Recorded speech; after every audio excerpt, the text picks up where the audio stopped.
বুদ্ধি শ্রাবক সঙ্গ এই ত্রিবিধ শ্রেষ্ঠ রত্নকে সর্বপ্রথমে স্মরণ করছি।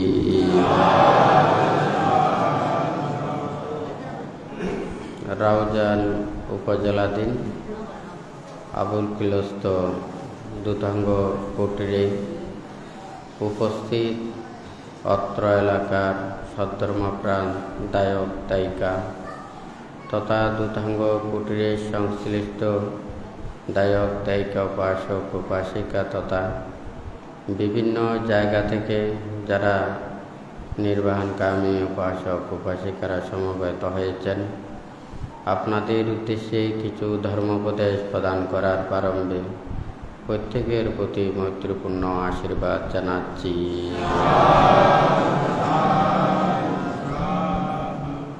যে ধর্ম আদিতে কল্যাণ, মধ্যে কল্যাণ এবং পর্যাবসানে কল্যাণ, যে ধর্ম আচরণের মাধ্যমে সকল প্রকার দুঃখ থেকে নিবৃত্তি লাভ করা যায়, সেই ধর্ম শ্রবণের পূর্বে প্রত্যেকে ত্রিরত্নের প্রতি শ্রদ্ধা উৎপন্ন করুন। কর্মফলকে বিশ্বাস রেখে নীরবে ধর্ম শ্রবণ করুন। ধর্ম মনকে ঋজু করে, নমিত করে, শান্ত করে। আমাদের এই মনকে শান্ত করতে না পারলে, স্থির করতে না পারলে, মনের পাপগুলোকে দূরীভূত করতে না পারলে আমরা কখনো প্রকৃত সুখ শান্তি লাভ করতে পারব না। তাই প্রত্যেকে ধর্মস্থানে এসে উপস্থিত হয় এবং বুদ্ধ জীবগণের সকলের উদ্দেশ্যে এই ধর্মবাণী দেশনা প্রদান করেছেন। ধর্মপদের কথায় বলেছেন, ক্রোধাং জাহে বিপ্পা জাহিয়ে মানাং সংয়োজনাং সাপ্পাতিক্ষমিন্যা তং নাম রূপস্মিং অসচ্চ মানাং অকিঞ্চনাং নানু পতন্তি দুঃখা।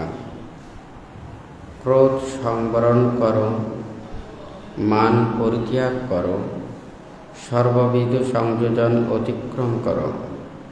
যিনি নাম রূপের প্রতি অর্থাৎ দেহ মনের প্রতি নির্লিপ্ত ও অনাসক্ত, দুঃখ তাহার অনুসরণ করিতে পারে না।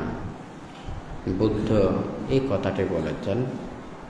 আজকে এই প্রসঙ্গ নিয়ে একটু করে বলতে বলছেন। এখানে বুদ্ধ বলেছেন, প্রথম ক্রোধ পরিত্যাগ করতে বলেছেন, মান বা অহংকার পরিত্যাগ করতে বলেছেন, সংযোজন ছিন্ন করতে বলেছেন, কায়কে সংযত করতে বলেছেন, মনের পাপকে দূরীভূত করার জন্য বুদ্ধ উপদেশ দিয়েছেন। যাহারা এই উপদেশ অনুশীলনের মাধ্যমে আয়ত্ত করতে পেরেছেন, তাহাকে দুঃখ স্পর্শ করিতে পারিবে না। আজকে দেখুন, আমরা খুব সহজেই বুদ্ধ উপদেশগুলো দিয়েছেন। এক, আমরা জন্ম লাভ করেছি, এই দেহটাকে গঠন করতে হবে, জীবন চলতে হবে। একটা আমাদের প্রত্যেকেরই জীবিকার জন্য অর্থাৎ জীবন চলার জন্য আমাদের যে কোনো একটা কর্মপথ বেছে নিতে হবে। যেহেতু আমাদের আহার, বস্ত্র, বাসস্থান, ওষুধপত্র সহ এই জীবনের অনেক কিছু যেগুলো আমাদের অপরিহার্য, এগুলোর জন্য আমাদের একটা কর্মপথ নিতে হবে। তারপরে হচ্ছে যে দ্বিতীয়, এই জীবন চলার কর্মপথে যখন মানুষের মধ্যে ধর্ম থাকে না, নীতি থাকে না, সততা থাকে না, মানবতা থাকে না, তখন আমরা মানুষ রূপেও আমরা বলতে পারবো না। যদি কেহ বলি আমরা জন্ম নিয়েছি, আমাদের আহার খেতে হবে, বাঁচতে হবে। এই পৃথিবীতে অজস্র প্রাণী, এখানে কোনো প্রাণী ওইভাবে মরে যাচ্ছে না, সবাই কিছু না কিছু খাচ্ছে। সকল প্রাণী অনাহারে তেমন নেই, যে যেভাবে পারে আহার গ্রহণ করছে। তাহলে আমরাও যদি মনে করি আমরাও তো সেইভাবে জীবন অতিবাহিত করতে পারি, কিন্তু তখন আমাদের আর মানুষ থাকবে না। তাহলে আমরা সবাই বলি মানুষ। পৃথিবীতে যত প্রাণী রয়েছে, যত সৃষ্টির জীব রয়েছে, সৃষ্টির জীব থেকে আমরা মানুষই সর্বশ্রেষ্ঠ বলে। তাহলে সবার উপরে আমরা মানুষ বলি, কিন্তু আমাদের এই মানুষ বলাটাই হচ্ছে সবচাইতে জটিল বিষয়। অর্থাৎ আমরা মানুষের যতই রূপ পাই না কেন, এই প্রকৃত মানুষ হবার জন্য, মনুষ্যত্ব জ্ঞান লাভের জন্য, মনের মধ্যে প্রকৃত শুদ্ধ চেতনা জাগ্রত করার জন্য যেটা প্রয়োজন, এটা আর অন্য কোনো প্রাণীর মধ্যে নেই। আর যদি সবাই বলে না আমাদের জীবন জীবিকা করলে চলতে পারলেই তো আমাদের জীবন শেষ, তাহলে তো এই পৃথিবীতে অজস্র প্রাণী, এই প্রাণীগুলোর জীবন চলতেছে তো। কথাটা ঠিক নাকি বেটি? তাহলে এইভাবে যদি আমরা মনে করি, তাহলে মানুষ আর অন্য প্রাণীদের মধ্যে তেমন কোনো পার্থক্য নেই। কিন্তু এই উপদেশগুলো যেগুলো বুদ্ধ বলেছেন, এই উপদেশগুলো অন্য কোনো প্রাণীর মধ্যে নেই। এটা হচ্ছে আমাদের মানুষের মধ্যে। অন্যান্য প্রাণীরা জীবন জীবিকা অর্থাৎ জীবন অতিবাহিত করে, কিন্তু তাহাদের মধ্যে কুশল চেতনা নেই, ধর্ম চেতনা নেই, কোনো মুক্তির চেতনা নেই। কিন্তু এই চেতনাটা উৎপন্ন হয় আমাদের মানুষের মধ্যে। মানুষের মধ্যে কিছু চাওয়া পাওয়া থাকে, আমাদের মনের মধ্যে কিছু আশা লাগে, ভালো কিছু আশা থাকতে হয়। যাদের কাছে ভালো কোনো কিছু আশা না থাকলে সে কোনোদিন ভালো কাজ করতে পারে না। তাহলে আমরা মানুষের মধ্যে থেকে আমরা যেমন অন্যান্য প্রাণীদের চাইতে উপরে উঠতে চাই, সবার মানে যথাযথ মান সম্মানে বেঁচে থাকতে চায়, সেই জন্য আমাদেরও প্রত্যেকেরই এই নীতিটা অবলম্বন করা উচিত। লজ্জা এবং শরম, ভয়, এই দুইটা যদি না থাকে, পাপে ভয় পাপে লজ্জা, এগুলো না থাকলে কোনোদিন ভালো মানুষ হবে না। কিন্তু যারা অবিরত খারাপ কাজও করে, তাদের লজ্জা ও শরম দোনোটা বেশি। কেউ যদি মনে করেন ওকে খারাপ বললেই সেটা তখন খারাপ মানে বেশি লজ্জা পায়, কিন্তু আমরা পাপ এবং অন্যায় কাজ করতে আমরা লজ্জা পাই না। কিন্তু আমাদের নীতিটা এটাই হচ্ছে যে ভুল। যেই সময় আমাদের লজ্জা পাওয়ার বিষয়, ভয় পাওয়ার বিষয়, তখন আমরা লজ্জা এবং ভয় উৎপন্ন করি না। আর যখন লজ্জা ভয় পাওয়ার মতো নয়, তখন আমরা লজ্জা ভয় উৎপন্ন করি। তাহলে আমরা কোনোদিন সত্য লাভ করতে পারবো না। পাপ এবং অন্যায় কর্ম করতে লজ্জা এবং ভয় উৎপন্ন করার জন্য বুদ্ধ উপদেশ দিয়েছেন। যদি সেটা হয় তাহলে সে অন্যায় করবে না, পাপ করবে না। আজকে যদি মনে করেন অন্যান্য প্রাণীরও জীবন অতিবাহিত করতেছে, কিন্তু আমরা মানুষের মধ্যে এত সংঘাত কেন, এত যুদ্ধ কেন, এত মারামারি কেন, এত হিংসাহিংসি কেন? এটার জন্য আমরা একটু করে চিন্তা করলেই ওটা সবারই ওটা চোখের দর্পণে চলে আসবে। এটার অর্থটা হচ্ছে আমরা প্রকৃত ধর্মকে আচরণ করতেছি না। আমাদের মান, অহংকার,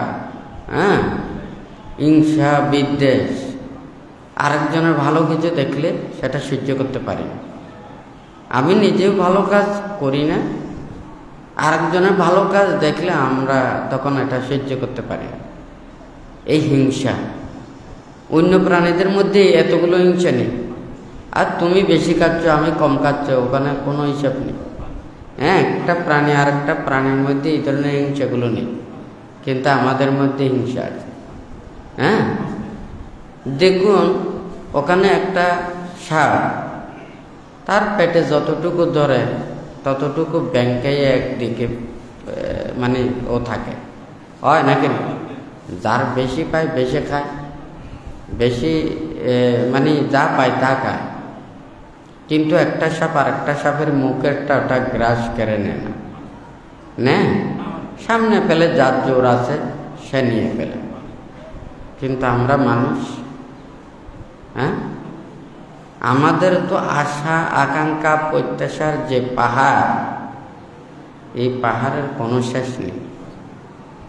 আমরা মানুষ একাই পুরো পৃথিবীটা গিলে ফেলতে চাই, হয় নাকি না? কিন্তু ওই সাপ চিন্তা করে না, আমি যত ব্যাঙ আছে সব ব্যাঙগুলো আমি খাবো। হ্যাঁ, সেই সাপ কিন্তু মানে ব্যাঙ খাবার কথা চিন্তা করে না। কিন্তু আমরা মানুষ আমরা পুরো পৃথিবী যদি আমরা গিলে খেলতে পারি, এই পুরো পৃথিবীটাই আমরা গিলে খেতে চাই। কথা সত্য না মিথ্যা? কেন? আমাদের আশা আকাঙ্ক্ষা প্রত্যাশা, মানুষ উঠতে উঠতে শুধু মানে গাছের উপরে না, আকাশে উঠতেছে। আকাশের উপরে যতটুকু উঠতে পারে ততটুকু উঠতে চাচ্ছে। এই আশার কোনো শেষ নেই, এই জানার কোনো শেষ নেই, এই জ্ঞানের কোনো শেষ নেই। কিন্তু আমাদের সুখের জন্য প্রয়োজন 3.5 জায়গা। হ্যাঁ, আপনাদের মুখে কত হাসি না, আনন্দ না? এই আনন্দ হাসি কিছুই থাকবে না যখন আপনি চোখে ভালো মতো দেখবেন না, কানে যখন ভালো মতো শুনবেন না, শুনতে পাবেন না, দেহটা যখন ব্যথা আর ব্যথা, যন্ত্রণা আর দুঃখ এটা যখন অনুভব হবে, তখন আর এই পৃথিবীর এত আনন্দ ভালো লাগবে? হ্যাঁ, তা আমরা তো পুরো পৃথিবীটাকেই তো সুখের ঘর বানাতে চাই, কিন্তু আমাদের 3.5 জায়গা সুখ নেই। কথা ঠিক আছে নাকি না? তাহলে কোনটা প্রয়োজন? 3.5 জায়গা। আপনি 3.5 জায়গাটি ঠিক করতে পারলে আপনি চিরসুখী হতে পারবেন, প্রকৃত সুখ লাভ করতে পারবেন। এই 3.5 জায়গাটা ঠিক করার জন্য বুদ্ধ এই উপদেশগুলো দিয়েছে। এখানে কোনো পৃথিবীর গবেষণা নেই, হ্যাঁ, বাহিরের নানান কিছু এগুলো বলার কোনো কিছু নেই। এখানে আমাদের দেহটাকে ঠিক করতে বলেছে। আমাদের দেহটা যদি শরীর সুস্থ থাকে, আমরা যদি পাপ না করি, অন্যায় না করি, অপরাধ না করি, তখন আমাদের এই দেহটা যদি ঠিক থাকে, আমি পাপ অন্যায় না করলে আমাকে কেউ খারাপ বলবে না, পাপী বলবে না, দোষী বলবে না। হ্যাঁ, আমাকে কোনো নানান প্রকারের অভিযোগ করবে না, হয় নাকি না? খাইয়ের দ্বারা সে যদি পাপ অন্যায় অপরাধ না করে, তাকে ওখানে কোনো প্রকারের তাকে ভয় উৎপন্ন করার কোনো কিছু থাকবে না। এখন মনের জায়গাতে যায়, এখন মনের মধ্যে নানান কিছু উৎপন্ন হয়। এখানে মনের চ্যাপ্টারটা অনেক বড়। এখানে বিভিন্ন বিদ্যা শিক্ষার মতো মনের বিদ্যাটা এটা অনেক লম্বা, এতটুকু বলার এখানে সময় নেই। তাহলে মনের মধ্যে নানান কিছু চিন্তা করে। দেখুন কত প্রকৃতির মানুষ আছে ঠিক নেই। কেউ আছে ভালো চিন্তা করতেছে সবসময়, আরেকজনকে কীভাবে আমি উপকার করব, কল্যাণ করব, হ্যাঁ, সাহায্য করব। আবার কেউ আছে আরেকজনকে কীভাবে অনিষ্ট করবে, দুঃখ দেবে, কষ্ট দেবে, আঘাত দেবে, হয় নাকি না? সব সময় খারাপ মানুষ খারাপ চিন্তা করে। এই মনের মধ্যে ভালো খারাপ এইগুলো তো আছেই। এখন যখন ইহকাল পরকাল, লৌকিক লোকোত্তর, আধ্যাত্মিক এবং পরমাত্মিক এগুলোর কথা চিন্তা করলে এটা আরও বিশাল হয়ে যাবে। মানে মনের মধ্যে নানান কিছু যেটা চিন্তা হয়, এই চিন্তার বিষয়গুলোর কথা বলতে বলেছেন।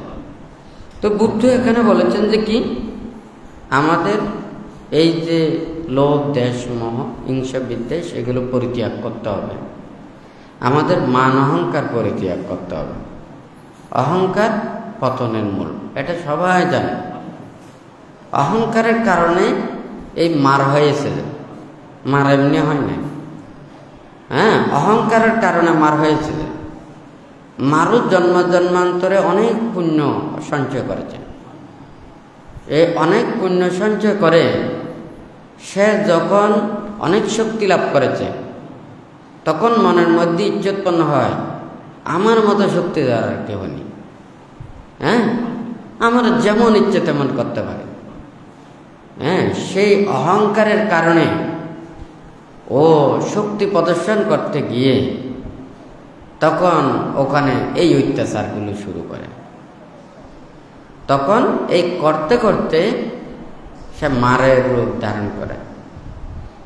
কিন্তু কোনো মানুষ যখন কুশল কর্ম সম্পাদন করে, কেউ বলে না আমি এই দান ধর্ম কুশল কর্ম করে আমি মার হব।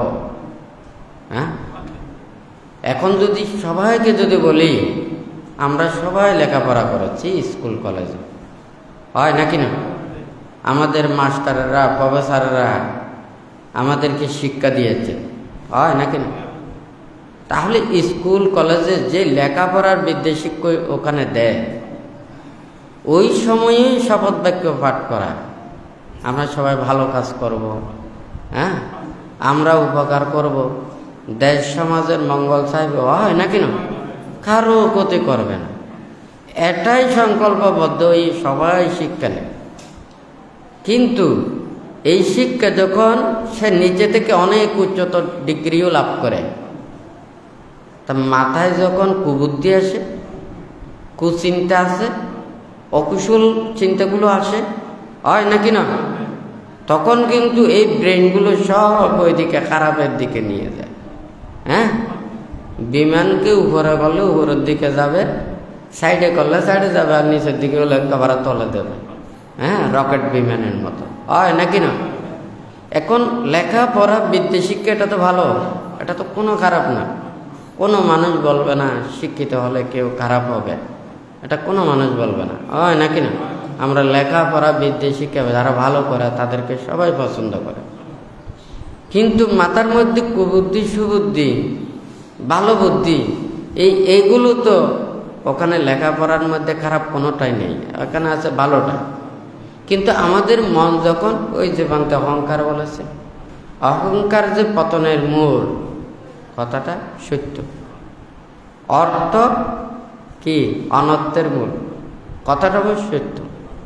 হ্যাঁ, দেখুন কোনো মানুষ যদি খারাপ কাজ করে, অর্থ ছাড়া কেউ করতে পারে না। যার অর্থ যত বেশি সে তত বেশি খারাপ কাজও করতে পারে বেশি, হয় নাকি না? হ্যাঁ, মানে অর্থ অনর্থের মূল বলারও এটা কারণ আছে। এটা তো আমার কথা না, আমাদের দেশের মধ্যে গুণী জ্ঞানী বড় বড় মানুষ যারা, ওনারাই আমাদের লেখাপড়ার মধ্যে এই শিক্ষাটা দিয়েছেন, অর্থ অনর্থের মূল, হয় নাকি না? এটা অর্থ ছাড়া মানুষ কোনো কিছু করতে পারে না। মন যদি ভালো হয়, সে সবগুলোকে সদর্থ বানায়। অর্থ উপার্জন করতেও সে সৎপথ দিয়ে, সে ব্যয় করতেও সৎপথ দিয়ে ব্যয় করতে চায়, হয় নাকি না? আর যে মানুষ অন্যায় কর্মপথ নিয়ে অর্থ উপার্জন করে, তার অর্থও কিন্তু ঠিক তদ্রূপ অন্যায় পথ দিয়ে চলে যায়। ভালো কর্ম বেশি করতে পারে না, তাও করতে পারে যদি সুবুদ্ধি হয়, সচেতনা জাগ্রত হয়, সৎ মানসিকতা জাগ্রত হয়, তাহলে এগুলো দিয়ে কিছু ভালো কাজও করতে পারে, হয় নাকি না? এখানে বুদ্ধ যে উপদেশগুলো দিয়েছেন, এখানে কিন্তু বাইরের কথা না, আমরা নিজেরাই নিজেদেরকে ঠিক করার জন্য। পুরো পৃথিবীও যদি এখানে স্বর্গের মতো চকচকে করে রাখে, যখন আপনি চোখে দেখবেন না, কানে ভালো মতো শুনবেন না, আপনার যখন দেহেতে দুঃখ বেদনা এগুলো অনুভব করবে, হ্যাঁ, যমরাজ যখন আপনাকে ডাকবে, তখন কি আপনার এই স্বর্গ ভালো লাগবে? আমাকে বলুন তো। তত আরো বেদনা দুঃখ এটা বৃদ্ধি পাবে যে এই স্বর্গ ছেড়ে আমাকে চলে যেতে হচ্ছে, আমি দেখতে পাচ্ছি না, আমি শুনতে পাচ্ছি না, আমার গায়ে ব্যথা বেদনা দুঃখ, রোগাক্রান্ত, মুমূর্ষু রোগে আক্রান্ত হয় নাকি না? তখন আর এই কোনো কিছুই এই পৃথিবীতে আর ভালো লাগবে না। বুদ্ধ বলেছেন, দেহের দ্বারা পাপকর্ম পরিত্যাগ করতে পারলে, আমাদের মনে লোভ দেশ মোহ এগুলোকে যদি পরিত্যাগ করতে পারি, মান অহংকারকে যদি পরিত্যাগ করতে পারি, মনের মধ্যে যে সংযোজন ক্লেশগুলো রয়েছে, অবিদ্যাগুলো রয়েছে, এগুলোকে যদি দূরীভূত করতে পারি, তাহলে মনকে যদি শুদ্ধ করতে পারি, তখন ওনারা নির্জন অরণ্যে ধ্যানে রত হয়ে ওনারা এই দিকেও পরিশুদ্ধময় জীবন আচরণ করেন। ওনারা মুক্তির কর্মপথে যদি অগ্রসর হয়, ওনারা মুক্তি লাভ করতে পারেন, হয় নাকি না? তাহলে বুদ্ধ কি শিক্ষা দিয়েছেন, কি উপদেশ দিয়েছেন? হাজার হাজার লক্ষ লক্ষ কোটি কোটি এত মুক্তিকামী সত্তরা ওনারা অষ্টপরিষ্কার এগুলো নিয়ে বনে জঙ্গলে ওনারা কি একাকী ধ্যান করেছেন। এগুলো আমরা টিভি টকের মধ্যে পাই না, পাই নাকি পাই না? এখন তো আমরা এক মুহূর্তেও বসতে পারি না। হ্যাঁ, কয়জন মানুষকে আপনারা বসাতে পারেন? পারবেন? পারবেন না। বলবেন যে যত বসে থাকবো তত আমাদের লস হয়ে যাবে। হ্যাঁ, ব্যবসা বাণিজ্য বন্ধ হয়ে যাবে, চাকরি বাকরি বন্ধ হয়ে যাবে, আমাদের আয় উপার্জন কমে যাবে, অর্থবিত্ত কমে যাবে, দিন দিন কমতে থাকবে। কথাটা ঠিক নাকি বেঠিক? এই দৌড়ানোর কোনো শেষ নেই। যতক্ষণ পর্যন্ত রথ দল আছে ততক্ষণ পর্যন্ত শুধু সারাক্ষণ দৌড়তে থাকেন। আর যখন একটু অসুস্থ হন তখন হয়তো দেখা যায় তখন মানুষের একটু করে শুয়ে থাকে। যখন আবার ওই একটু ভালো হয়, এই আবার দৌড়া শুরু। দেখুন, এই দৌড়ানোর কোনো শেষ নেই। বুদ্ধ সেই কর্মপথটা দেখেছে যে এই পার্থিব এগুলোর কোনো কিছুর এখানে শেষ করা যাবে না। মুক্তির কর্মপথের জন্য নিজের দেহটাকে ঠিক রাখতে পারলে, কায়ের দ্বারা কোনো প্রকারের পাপ না করলে, মনটাকে পরিশুদ্ধতা করতে পারলে ওনারা নির্জন অরণ্যে ধ্যান ও সুখে অবিরমিত হতে পারেন।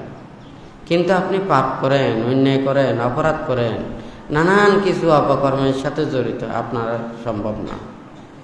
শত্রু যুক্ত হয়ে জীবন অতিবাহিত করলে ওরা এই নির্জন অরণ্যে মুক্তির কর্ম করতে পারেন না। বুদ্ধির সময় রাজারাও করতে পারতেন না। ওনারা মৃত্যু ভয়ের কারণে, আমি যদি রাজত্ব কাউকে দিয়ে যাই, ওরা যদি এটা মনে করে যে ও আবার রাজত্ব দখল করতে পারে, এটা চিন্তা করে হয়তো তে ওখানে গেছে। হ্যাঁ, তার ওই রাজত্বের এগুলোর কারণে গিয়ে ওই রাজাও কিন্তু ওই মৃত্যু ভয়কে অতিক্রম করতে পারে না, সেই জন্য সে রাজত্ব পরিত্যাগ করতে পারে না। ঠিক তদ্রূপ আপনারা নিজেরা চিন্তা করে দেখুন তো, রাজারা না রাজত্বে, আপনারা সবাই তো কেউ রাজা নয়, কিন্তু ঘরে বাড়িয়ে যে গাঠটিগুলো রেখেছেন, এই গাঠটিগুলো কি ছাড়তে পারবে? হ্যাঁ হ্যাঁ, এক বুদ্ধির সময় এসে বাড়িতে একটা ফাঁড়া রেখে এসেছে, ওটার কথা চিন্তা করতে করতে আর ধ্যান করতে পারে না। এই ফাঁড়ার জন্য কয়েকবার ওখানে বাড়িতে যেতে হয়েছে, একবার সামনে হয়েছে, আবার ত্যাগ করে গেছে। এইভাবে শেষে ফাঁড়াটা একেবারে ফেলে দিয়ে, এই ফাঁড়াই আমার ওখানে চিত্ত স্থির করতে দিচ্ছে না। এখন আপনাদের ফাঁড়া তো অনেক বড়, সবাই একটু করে দেখেন তো, এই দেহটাকে আপনারা কি স্থির করে রাখতে পারছেন? ঘরে বাড়িয়ে শ্বাস বাস নানান কিছু ৬-৭ দিনের জন্য প্রব্রজিত হওয়ার সময় মন স্থির করে থাকতে পারে না। বানতে ওখানে কাপড় ছেড়ে চলে যেত। কি ওই যারা তো অফিসিয়াল কাজ করে, চেয়ারম্যানের দায়িত্ব আছে, অনেক কিছু কাজ আছে, যারা চাকরি করে ছুটি না পেলে ওখানে যেতে হচ্ছে। তা আপনার কি কাজ? বলে যে মানে ওই জমিনে কাজ আছে। যাই হোক, এখানে এইভাবে মনটা কি চতুর্দিকে শুধু ঘুরতেছে। বানতে প্রায় সময় বলে থাকে এই মনটাকে হালকা করতে হবে, মুক্তি এবং কর্মপথের জন্য হালকা করতে হবে। বাতাস যত বেশি হালকা হয় তত বেশি উপরের দিকে উঠে যায়। বেলুনে ওখানে গ্যাস দেয় না? আমরা যদি এই নর্মাল যদি এই গ্যাসগুলো যদি ওখানে বেলুনে বাড়াই, এটা উপরে উঠবে। যে বাতাসগুলো খুব বেশি হালকা, তাহলে দীর্ঘক্ষণ থাকে, সেই গ্যাস বেলুনটা উপরে উঠবে এবং দীর্ঘক্ষণ উপরে থাকবে, হয় নাকি না? আর যখন ওই গ্যাসগুলো যত ভারী হবে তত নিচের দিকে পড়ে থাকবে। হ্যাঁ, মুক্তির কর্মপথের জন্য সবার মনকে উপরে তুলতে হবে। এখন মনগুলোকে তো আপনারা নানান কিছু ঢুকে ভারী করে রেখেছেন। এগুলো শুধু উপরে না, মাটি ভেদ করে পারতেছে না শুধু ভিতরে ঢুকতে, হয় নাকি না? কথা ঠিক আছে নাকি নেই? তো বুদ্ধ তো উপদেশগুলো দিয়েছেন সস্তা। হ্যাঁ, সস্তা জিনিসের মূল্যায়ন করে না। হ্যাঁ, মানুষ যখন অর্থ দিয়ে কোনো কিছু নেয় তখন এটাকে মূল্যায়ন করতে চায়। বুদ্ধ যারা মুক্তির কর্মপথের জন্য চিন্তা করে তারাই বুদ্ধের কাছে আসত। হ্যাঁ, তো বুদ্ধ চিন্তা করেছেন যে আমি যদি রাজাও হই, একচ্ছত্র রাজাও হই, আমি তাদেরকে কি দিতে পারবো? আমি লৌকিক এগুলো দিতে পারবো। আচ্ছা ঠিক আছে, সে টাকা পয়সা ধন দৌলত পেয়েছে, সারা জীবন খুব সুন্দরভাবে চলবে। এখানে তো নির্বাণার মুক্তির কর্মপথে আসবে না। মানব লোকে কোনো রকমের সুখে শান্তিতে থেকে গেল, তাহলে মৃত্যুর পরে সে পশু পাখিকুলে বিভিন্ন প্রাণীকুলে জন্ম নিয়ে, তাহলে তাকে টাকা পয়সা অর্থবিত্ত দিয়ে এক জন্ম পর্যন্ত সুখে রাখলাম, হয় না কেন? এই সুখও তো আপনারা দেখতেছেন। সারা জীবন খাটুনি করে ছেলে মেয়েদেরকে ভরণ পোষণ থেকে শুরু করে এতগুলো করার পরও আপনারা কতটুকু শান্তি কিংবা সুখ পান দেখেন, হয় নাকি না? তার মধ্যেও হয়তো আপনাদের মাঝে মধ্যে মনের মধ্যে দুঃখ পেতে হয়। হ্যাঁ, হয় নাকি না? তাহলে বুদ্ধ যদি ওখানে রাজত্ব পেয়েও, হ্যাঁ, একচ্ছত্র রাজা হয়েও রাজ্যের সবাইকে এই সুখে যদি অবিরমিত যদিও করত, ওখানে পারমার্থিক দৃষ্টিতে কোনো কিছুই হয় না, হয় নাকি না? তো ভান্তে চিন্তা করেছেন বুদ্ধের এই মুক্তির কর্মপথ, জন্ম জন্মান্তরের কর্মপ্রভাব কার কি আছে আমরা জানি না। কেহ অহেতুক পুদ্গল, কেহ দ্বিহেতুক পুদ্গল, কেহ ত্রিহেতুক পুদ্গল। অনেকের মধ্যে মুক্তি লাভের সম্ভাবনা থাকতে পারে, আর অনেকের সে হেতু নাও থাকতে পারে। কিন্তু আমরা মুক্তির বাণী কেন সবার কাছে পৌঁছে দিতে পারি না? আমরা সেটাকে কেন মনে প্রাণে বিশ্বাস করতে পারি না? আমরা কেন আচরণ করতে পারি না? আমরা নিজেরাই আচরণ করব না, আমরা অপরজনকেও দিতে অনাগ্রহ অনীহা, এটা কি ধরনের আমাদের মানসিকতা? আমাদের এই চিন্তা কেন? আমরা তো শুধু স্বার্থপর না, স্বার্থপরের চাইতেও আর খারাপ, ঠিক নাকি বেটি? হ্যাঁ, আমাদের মনে এত খারাপ কেন? আমরা নিজেরাই আচরণও করি না, বিশ্বাসও করি না, আরেকজনকে কেন মুক্তির কর্মপথে বাধা দেব, হয় নাকি না? কথাটা ঠিক নাকি বেঠিক? দেখুন, বুদ্ধ অনিত্য দুঃখ অনাত্মার কথাটা আমাদেরকে বলেছেন। এই কথাটা এই নয় আপনি একটা জড় পদার্থের মতো হয়ে যাবেন, আপনার মায়া মমতা স্নেহ কোনো কিছু আন্তরিকতা থাকবে না, তা নয়। আপনার এই দেহটাকে এই জড় পদার্থের মতো মনে করে আপনার এই মনটাকে ওখানে সমস্ত গুণরাশি ধারণ করার জন্য বুদ্ধ উপদেশ দিয়েছেন। বুদ্ধ শিক্ষা দেয়নি।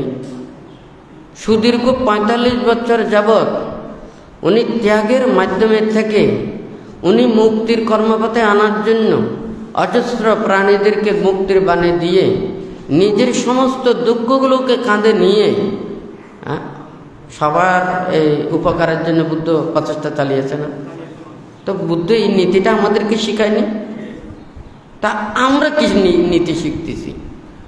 শুধু আমি বললাম, আমি সুন্দর করে বললাম, হ্যাঁ, আমার শুধু নাম ছাড়ালাম, আমি নানান ধরনের এগুলো বলে কোনো লাভ নেই। দেখুন, বাংলাদেশ সবাইকে বলেছেন আমার সামনে যদি এখানে যদি হাজারো অনেক কিছু থাকে, আমার মুখের রুচি না থাকলে, পেটের খিদে না থাকলে যে কোনো কিছুকে তৃপ্তি লাভ করা সম্ভব নয়। আর আপনি পেটের খিদে আছে, মুখের রুচি আছে, সামান্য কোনো কিছু খেলেও, একটা সামান্য পানি খেলেও পর্যন্ত মনের মধ্যে কি তৃষ্ণার্ত মানুষ যেমন পিপাসায় পানি পেলে কত ভালো লাগে, হয় নাকি না? ঠিক তদ্রূপ আমাদের মানুষের মধ্যে সে জ্ঞান চেতনা উৎপন্ন হতে হবে। মাঝে মধ্যে বান্ধার দেশনা করতে ইচ্ছে করে না, কাদের জন্য করব?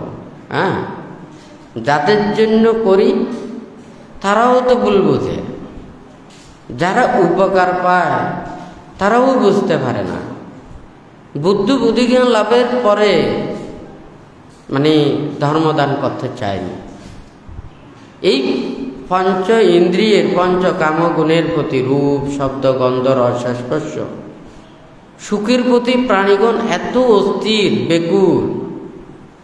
এখন আমার এই মুক্তির কর্মবার্তা তো এগুলোকে জয় করা, এগুলোকে অতিক্রম করতে হবে। এখন তো তারা সেই সুখে অবিরমিত। হ্যাঁ, তাহলে এগুলোকে যদি আমি বোঝাতে চাই, ওনারা আমার কথা শুনতে চাইবে না। বুদ্ধ নানানভাবে চিন্তা করেছেন কিভাবে তাদেরকে আমি আস্তে আস্তে ত্যাগের দিকে আনতে পারবো, বোঝাতে পারবো, চিন্তা করাতে পারবো। এই সমাজের মধ্যে নানান প্রকারের অকুশল, অন্যায়, অপরাধ, নানান প্রকারের এগুলো হচ্ছে। এইদিকেও দুঃখ পাচ্ছে, কষ্ট পাচ্ছে, সংসারে জন্ম নিয়ে অনেক প্রকারের দুঃখ, পুনঃ পুনঃ জন্ম ধারণ করে আরও বেশি দুঃখ।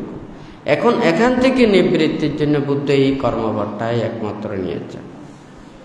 বান্তিও দীর্ঘদিন ত্যাগ অনুশীলন করার পর চিন্তা করেছেন, আমি বনে জঙ্গলে সারা জীবন থাকতে পারতাম। হ্যাঁ, তো লোকালয়ে বানতে আসার মেন কারণটা হচ্ছে মানুষদেরকে ধর্মদান করানো, উপদেশ দেওয়া। এটা বুঝেন, এখানে কাউকে হেয় করার কথা নয়, কাউকে কোনো ছোট করে বলার কথা নয়। এটা তো আমার কথা নয়, এটা তো বুদ্ধের কথা। বুদ্ধ তো ত্যাগী, উনি মৈত্রী পরায়ণ, অহিংসা পরায়ণ। উনি সারা জীবন শীল বিনয় ধর্ম নীতিতেই উনি চলেছেন। আমরা হচ্ছে বুদ্ধের নিশানা, হয় নাকি না? তাহলে আমাদের নিশানাটা কোনটা দেখবে? বুদ্ধির গুণগুলো আমাদের কিছু না কিছু দেখতে হবে, তাহলেই তো এটা চিহ্নটা পাওয়া যায়, হয় নাকি না? এখন যদি ওই নিশানাটাই যদি না থাকে, বুদ্ধ চলেছেন অহিংসার পথে, আমরা চলছি হিংসার পথে। হ্যাঁ, বুদ্ধ দিয়েছেন মৈত্রী দিয়ে, হ্যাঁ, আমরা দেখাচ্ছি সংঘাত দিয়ে, হয় নাকি না?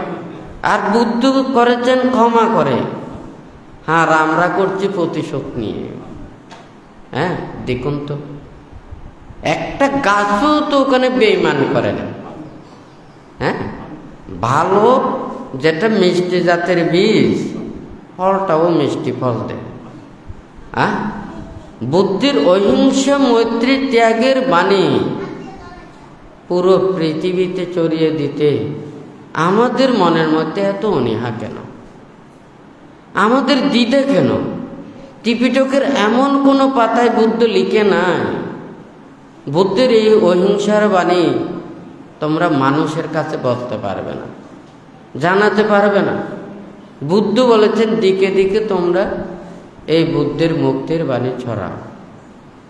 কিন্তু আমরা ছড়াতে চাই, আমরা আচরণ করতে চাই না, আমরা বিশ্বাস করতে চাই না। নিজে আচরণ করে, অনুশীলন করে, প্রতিপালন করে, উপলব্ধি করে আমাদেরকে ছড়াতে হবে। কিন্তু আমরা যদি নিজে আচরণ না করি, আমরা বিশ্বাস যদি না করি, প্রতিপালন যদি না করি, এটার প্রতি আমাদের মায়া থাকবে না। হ্যাঁ, একটা অন্য কোনো প্রাণীর মধ্যে পর্যন্ত দেখা যায়, ছাগল আছে না, ছাগলের বাচ্চা আছে না? আমরা তো মনে করি মনে হয় ওরা কিছু চিনে না। ছাগলের বাচ্চাটাও মাও চিনে, মাকে চিনে। হ্যাঁ, মাও কিন্তু বাচ্চাটা চিনে, কিন্তু আমরা ওইভাবে চিনি না। এইভাবে তো অনেক ঘটনা আছে। হ্যাঁ, বুদ্ধিসত্ত্ব জাতকের মধ্যেও অনেক ঘটনা আছে, কিন্তু আমরা মানুষ হয়ে আমরা জ্ঞানের অনেক তর্ক করি, অনেক জ্ঞানের পরিচয় দিই। এই কথার মনে শেষ নেই। আমাদের জ্ঞানী মানে হচ্ছে কি, যে যত বেশি জানে সে তত বেশি জ্ঞানী। কিন্তু কে কতটুকু আচরণ করতেছে, বিশ্বাস করতেছে, এই জিনিসটা আমরা চিন্তা করি না। আজকে যদি শিক্ষিত সমাজ যদি মনের কথাটা চিন্তা করত, মনের শুদ্ধতার কথা যদি চিন্তা করত, হিংসা যদি পরিত্যাগ করত, বিদ্বেষ পরিত্যাগ করত, সবাই যার যার যতটুকু গুণ আছে, শক্তি আছে, এগুলো দিয়ে যদি আমরা পৃথিবীর উপকার করতাম, কল্যাণ করতাম, তাহলে এই পৃথিবী দিন দিন সুন্দর হতো। আমাদের পরবর্তী প্রজন্ম যারা আছে সবাই সুখে শান্তিতে থাকতো, সবাই ওখানে ভালোর পথের দিকে চলে আসবে। কিন্তু আমরা এটা পাচ্ছি না। তো এই যাই হোক, বান্দার এটা মনের চিন্তা। আমাকে মানুষ ভালোও বলতে পারে, খারাপও বলতে পারে। আমি যদি মানুষের জন্য ভালো কিছু করি, দেশের জন্য করি, সমাজের জন্য করি, ধর্মের জন্য যদি করি, আমার মনের মধ্যে যদি কোনো পাপ না থাকে, কারো প্রতি হিংসা না থাকে, আমার কাজটা আমি করে যাব। আর যদি কোনো কিছু বলতে হয় সেটা আমি বলব। কে কতটুকু খারাপ বলে এগুলো তো শুনে কোনো লাভ নেই। হয়তো মান সম্মানের একটা প্রশ্ন আছে, কথা আছে, মাঝে মধ্যে বিবেকেই উৎপন্ন হয়। কারণ যে গাছে যত ফল ধরে সে গাছে তত বেশি অত্যাচার বেড়ে যায়। কারণ আমরা মানুষ অকৃতজ্ঞ। এই গাছ থেকে এক বছর ফল খাচ্ছে, এই গাছ থেকে যত্ন করার জন্য চিন্তা করি না। ফল যখন পায় তখন তাড়াতাড়ি ফলের জন্য দৌড়ি। কিন্তু এরপরে যখন এই ডাল গাছপালার এগুলো অত্যাচার করে, এগুলোকে আমরা রক্ষার জন্য চিন্তা করি না। তা আমাদের এইগুলোর জন্যই আমরা কিন্তু দিন নিজেরাই নিজেদেরকে ক্ষতি করি। সূর্য অবিরত সকল প্রাণীকে আলো দিয়ে যায়, কিন্তু সূর্য কারো কাছে প্রত্যাশা করে না। কারণ সূর্য কারো প্রত্যাশা পাওয়ার নয়। আমিও কারো কাছ থেকে কোনো কিছু চাই না। বানতে বলেছে হাজার হাজার মানুষকে মুক্তির পথে আনব, তারা এই মুক্তির কর্মপথে চলার জন্য যা কিছু প্রয়োজন হয় মানুষ না করুক, সৎ দেবতারা আছে, হয় নাকি না? সৎ দেবতারা যারা আছে তারা সেবা করবে, তারা দেখাশোনা করবে, তারা চাইবে, হয় নাকি না? আজকে যদি বান্দার এই মনের মধ্যে যদি এই চিন্তাটা না থাকতো, সংকল্প না থাকতো, তাহলে আমি কোনো কিছু পারতাম না। শুধু মানুষ চাই নিজের স্বার্থ। মানুষ এত কেন মিথ্যা কথা বলে, একটু চিন্তা করে না? হাইরে মুখ দিয়ে কথা বলা, এটা সবাই শুনতেছে। আমি যদি অন্যায় বলি, মিথ্যা বলি, আমাকে মানুষ অবিশ্বাস করবে। আমরা অবিশ্বাসের পাত্র হতে চাই না। যার নীতি থাকে, যার জ্ঞান থাকে, যার সততা থাকে। যে মানুষ সারাদিন 24 ঘন্টা মিথ্যা কথা বলে, যে মানুষদেরকে অন্যায় কর্মপথে চলার জন্য বলে, অপরজনকে কুবুদ্ধি দিয়ে বাক্য সংযম রক্ষা করতে পারে না, তারা এই পৃথিবীতে বলতে পারে না এর কোনো কিছু নেই, হয় নাকি না? এই সমাজের মধ্যে একটা মানুষের মধ্যে মানুষের একটা কি আছে, মানুষ যদি কোনো একজন মানুষ যদি সোনাটা পায়, সবাই জানবে এই সোনাটা খুব দামি, ওটাকে নিয়ে সুন্দরভাবে রাখতে চাইবে, যত্ন করে রাখতে চাইবে, সেই সোনাটা ফেলে দেবে না। আমরা মানুষকে যখন বিষ্ঠার মতো বানাই, নিজেকে ওখানে আবর্জনাপূর্ণ ফেলে দিই, হয় নাকি না? আমার কাছে শীল নেই, নীতি নেই, আমার কাছে সৎ বিদ্যা নেই, সৎ জ্ঞান নেই, আমার টাকা পয়সা দন্দলত থাকলে কি করবে? একজন মানুষ দেখুন, শিক্ষিত মানুষের 1 টাকা না থাকলেও সেই মানুষের মর্যাদা আছে। কথা ঠিক নাকি বেঠিক? আর যে অশিক্ষিত মানুষের যদি কোটি কোটি টাকাও থাকে, সে মানুষকে মানুষ সম্মান দেখাতে চায় না। কথাটা সত্য না মিথ্যা? কিন্তু একজন সম্মানের পাত্র হলে ওর টাকা পয়সা কোনো কিছু লাগে না, সম্মানিত মানুষকে সম্মান করে, অসম্মানিত মানুষকে সম্মান করতে চায় না। তাহলে একজন মানুষের যখন আমরা যদি এটা চিন্তা করি, আমরা মাটির মতো, নিজের মাটিকে আমরা অনেক কিছু বানাতে পারি। এটা যদি ইট বানাই, ইটের দামের হবে। এটা দিয়ে হাঁড়ি পাতিল বানালে হাঁড়ি পাতিল দামে বেচা যাবে, আর মাটিতে যদি অকেজো হয় তাহলে নিচে ফেলে দেওয়ার ছাড়া আর কোনো কিছু থাকে না। আমাদের জীবনটাকে এইভাবে গঠন করতে হবে। আমাদের সৎ নীতি, সৎ শিক্ষা এগুলো আমাদের লাগবে। আমি আপনাদেরকে অনেকবার বলেছি, প্রায় দেশনাই বলেছি, বানতে টাকা পয়সা ধন দৌলত এগুলো কাউকে কোনো কিছু দিতে পারবে না। আমাদের কি আছে? আমাদের শীল আছে, বানতে বলেছে না? আমাদের কি আছে? আমাদের বুদ্ধ আছে, আমাদের ধর্ম আছে, আমাদের সঙ্গ আছে, আমাদের শীল আছে, আমাদের ধর্ম আছে, হয় নাকি না? এগুলো আমাদের সাথে সাথে থাকবে। এগুলো কেউ চিনিয়ে নিতে পারবে না, কেউ অপহরণ করতে পারবে না, কেউ ওখানে অপরজন এটা ক্ষতি করতে পারবে না। এগুলো আমাদের সাথে সাথে থাকবে। জীবন আমাদের নাও থাকতে পারে, কিন্তু এগুলো থাকবে, হয় নাকি না?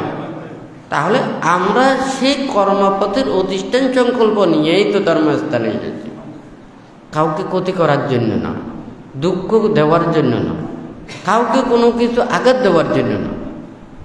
বুদ্ধির সময় এখানে কোটি কোটি ভিক্ষু সমান ওখানে ছিল, হাজার হাজার অগণিত পূজারী ছিল। আপনারা কি কোনোদিন শুনেছেন ওখানে এতগুলো ভিক্ষুর যে ছিল, ওনারা কিভাবে জীবন আচরণ করেছেন, উপাসক উপাসিকারা কিভাবে আচরণ করেছেন? বুদ্ধ মৈত্রীর শিক্ষা দিয়েছেন, অহিংসার শিক্ষা দিয়েছেন, ক্ষমার শিক্ষা দিয়েছেন, হয় নাকি না? ধৈর্যের শিক্ষা দিয়েছেন, লোভ দেশ মোহ হিংসাকে পরিত্যাগ করার শিক্ষাটা দিয়েছেন, হয় নাকি না? আমরা এগুলো তো ওখানে বই পড়লে, জীবন চরিত্রের ওগুলো দেখলেই তো ওখানে পাই, কিন্তু আমরা সবাই এটা শুনি না, সবাই আমরা জানতে পারি না। অদ্ভুত আচার্য, অনেক দায়ক দায়িকা উপাসক উপাসিকারা ওখানে বইয়ের পাতা খুলে দেখে না, আমরা মুখে যাই বলি তাই শুনি, হয় নাকি না? তাহলে আমরা যেভাবে বলবো সেটাই আপনারা জানবেন। এখন ত্যাগের কথা বললে আপনারা ত্যাগের কথা জানবেন, আর যদি আমরা শুধু ত্যাগের কথা না বলে আমাদের শুধু স্বার্থ লাভের কথা যদি বলি, আপনারা শুনবেন সেটা। এগুলো শুনতে শুনতে যখন মুখস্থ হয়ে যাবে তখন আর ধর্মের বাণীর কথাগুলো আপনাদের ভালো লাগবে না। সবাই জানে বিড়ি সিগারেট খাওয়াটা স্বাস্থ্যের জন্য খারাপ, এটা ভালো নয়, সবাই মানা করে। খেতে খেতে যখন অভ্যেস হয়ে যায় এগুলো পরিত্যাগ করতে পারে না, ঠিক আছে না? অনেকজনে মদ খায়, মদ খেতে খেতে যখন অভ্যস্ত হয়ে যায়, আমি ভাত না খেয়ে থাকতে পারবো, কিন্তু মদ না খেয়ে থাকতে পারবো না। এখন আমরা তো সারা জীবন অধর্ম করতে করতে অভ্যস্ত হয়ে গেছে, আমরা ধর্ম আচরণ করতে চাচ্ছি না। আমরা অধর্ম শুনতে শুনতে আমাদের মনে এমন হয়ে গেছে আমরা ধর্ম শুনতে চাচ্ছি না। শুধু এই মানুষের লাভের কথা শুনতে শুনতে আমাদের অভ্যস্ত হয়ে গেছে। ত্যাগের কথা শুনলে ওগুলো ভালো লাগে না। এখন নাচ গান বেনশুদক না, এখানে মানুষের কোনো এখানে অভাব থাকবে না, হয় নাকি না? আর যদি ওখানে ধ্যানের কথা বলে, ত্যাগের কথা বলে, ওইদিকে আসতে চায় না। যাই হোক, এখন আপনাদের যা পুণ্য ভারামি আছে তার চাইতে বেশি চাপাচাপি করাটাও আমার সম্ভব না। বেশি চাপলে আরো যা খাওয়াবো এগুলো সব পলাইয়ে বের করবেন, আরো ভালো জায়গায় খারাপ হয়ে যাবে। বুদ্ধ সেজন্য এই জনসমাজের মধ্যে না থেকে উনি বন জঙ্গলে ওখানে বিচরণ করতেন। এগুলো মানায় না। আমরা দিনে রাতে ধ্যানে বসে থাকবো, নীরবে থাকবো, নীরবে স্থানে থাকবো। এখন মানুষ চাইবে হই হুল্লাস দৌড়াদৌড়ি সারাদিন, হয় নাকি না? একটু নীরব নিস্তব্ধ থাকতে চায় না, কারণ যে এটা এমন একটা পরিবেশ হয়ে গেছে, এখন সবাইকে তো বোঝাতে হবে। এখন না বসলেও তো সম্ভব না। আপনারা ওখানে পরিবার পরিজনে ঘরে বাড়িতে কথা না বললে কাজকর্ম হয় না। কিন্তু মনে রাখতে হবে যে আমাকে তো এখন এসেছি ওখানে ধর্মের জায়গায়, মনে একটু বিশ্রাম দেওয়ার জন্য, দেহটাকেও একটু বিশ্রাম দেওয়ার জন্য, মনটাকে পবিত্র করার জন্য। এখনো যদি নানান কিছু এগুলো যদি চিন্তা করে থাকি তাহলে কখন এটা করতে পারবো, হয় নাকি না? তো বানতে চাচ্ছে, আস্তে আস্তে বোঝাতে চাচ্ছে, সবাইকে দিতে চাচ্ছে। এই ধর্ম বাণী নীতি শিক্ষাগুলো আমার একারও নয়, এটা সবার জন্য উন্মুক্ত। হ্যাঁ, হয়তো আমরা ততটুকু পালন করতে না পারি, আমরা আচরণ করতে না পারি, বা এগুলো উপলব্ধি করতে না পারি, কিন্তু যাদের হেতু আছে তারাও তো উপলব্ধি করতে পারবে, তারাও তো মুক্তির পথে আসতে পারবে। তাহলে আমরা মানুষের কাছে এই ত্যাগের বাণী, বিরাগের বাণী, এগুলো আমাদেরকে ছড়িয়ে দিতে হবে। ভান্ত অনেক সময় নীরবের ধ্যানের কথাগুলো একটু কম বলেন। কেন বলি না, এটারও একটা কারণ আছে। অন্ধকার, ঘোর অন্ধকার। হ্যাঁ, অন্ধকার জায়গাটা যদি মনে করেন বিপদমুক্ত থাকে, তাহলে ওখানে চলাফেরা করলে কোনো সমস্যা নেই। কিন্তু ওখানে যদি অন্ধকারের জায়গাতে যদি ওখানে ক্ষতিকর যদি ওখানে প্রাণী থাকে, গর্ত থাকে, কাদা থাকে, খাটা থাকে, হয় নাকি না, ওখানে প্রতিটা পদে পদে যেমন বিপদ। চোখ বন্ধ করে থেকে যদি আপনি মিথ্যা কথা ভাবেন, অন্য কথা ভাবেন, মিথ্যে দৃষ্টি প্রতিপন্ন হন, আপনি মনের সেই সংযোজনগুলো যদি দূরীভূত না করেন, সংশয়গুলোকে দূরীভূত না করেন, আপনার মনের মধ্যে যদি এই মিথ্যে দৃষ্টি ভিতরে ঢুকে থাকে, একেবারে শেষ। দেখুন, মানুষ আমরা সবাই এখানে দেখি, একটা যদি ওখানে যদি দুরারোগ্য ব্যাধির কঠিন রোগের যদি জীবাণু আক্রান্ত হয় ভিতরে, হ্যাঁ, ওই জীবাণুটাই কিন্তু পুরো শরীরকে নষ্ট করে দেবে। তা এখন যদি মনে করেন নীরবে সবাই থাকবে, নীরবে ধ্যান করবে, মনের ভিতরে কি উৎপন্ন হচ্ছে এটা সবাই চিন্তা করছে না। তা মাস্টার কেন, সবাই যদি বসে যদি ধ্যান করতে পারতো, নীরবে থেকে যদি মুক্তি লাভ করতে পারতো, বুদ্ধির শিক্ষাটা তো একেবারে নির্বাণের শিক্ষাটা পানিবাতের মতো হয়ে যেত। হ্যাঁ, স্কুলে লেখাপড়া বিদ্যা শিক্ষা করতে হলেও অনেক কষ্ট, পড়তে বললেও এগুলো তো অনেক কষ্ট, কারণ ওখানে মাথায় ঢুকাতে কষ্ট হয়। লেখাপড়া কষ্ট না, একেবারে নির্বাণ তো পানিবাতের মতো হয় নাকি না? নির্বাণ আরো বেশি কষ্ট। এই দেহটাকে স্থির করতে হবে, মনটাকে স্থির করতে হবে। এই দেহ দ্বারা আপনি কোনো পাপ করতে পারবেন না, মনের দ্বারা কোনো খারাপ চিন্তা করতে পারবেন না। মনটা সবসময় সজাগ এবং সৎ চিন্তায় রত থাকবে। ও নির্বাণ এবং মুক্তির যে উপদেশগুলো 37 প্রকার বোধিভক্তীয় ধর্ম, এই ধর্মগুলোকে সবসময় চিন্তা করবেন। উনি কোনো কিছুর প্রতি উনি কোনো কিছুই চিন্তা করবেন না ভাইজি। উনি সব সময় এই নির্বাণ পদায়ক বিরাগ এবং ত্যাগপূর্ণ কথাগুলো, হ্যাঁ, উপদেশগুলো, চিন্তাগুলো মনে মনে ভাবতে হবে। একটা গাছে যখন পানি দেয়, গাছটা সতেজ থাকে না। মনটা যখন স্থির হয়, মনের মধ্যে যদি নানান প্রকারের অকুশল চেতনা এগুলো যদি উৎপন্ন না হয়, তাহলে মনটা পরিশুদ্ধ থাকে। এগুলোর জন্যই তো ধ্যান।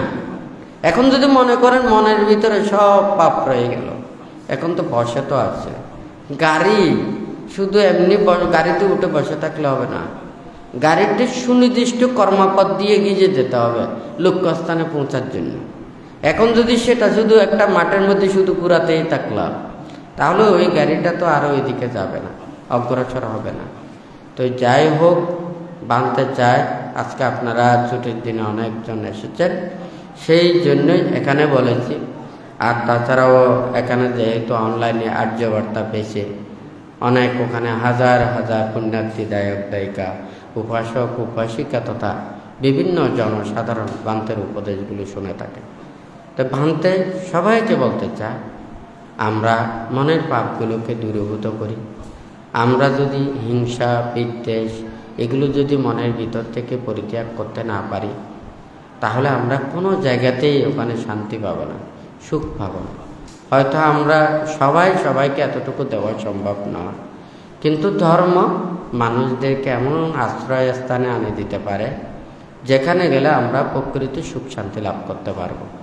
তো সেই হেতুতে বানতে আজকে যে সবাইকে চিন্তা করে সবার ধর্ম চেতনা জাগ্রত হোক, প্রত্যেকের এই অহিংসা, মৈত্রী, ত্যাগ এই চেতনা অন্তরের মধ্যে প্রতিফলিত হোক, দেশ সমাজ রাষ্ট্রের মধ্যে শান্তি বর্ষিত হোক, সবার মনের পাপগুলোকে দূরীভূত করে আমরা একে অপরের সাথে মিলেমিশে আমরা শান্তিতে যদি অবস্থান করতে পারি, আমরাও নিজেরাও সুখে শান্তিতে থাকবো, আমাদের পরবর্তী প্রজন্ম যারা আছে তারাও একটা শিক্ষা নিতে পারবে এবং পুরো পৃথিবীর মধ্যেও এই যার নানান প্রকারের যেগুলো মারামারি, হানাহানি, যুদ্ধ, এই সমস্ত এগুলো দূরীভূত হয়ে সবাই সুখে শান্তিতে অবস্থান করুক, সেই রূপে মনের মধ্যে চেতনা যাতে উৎপন্ন হয়।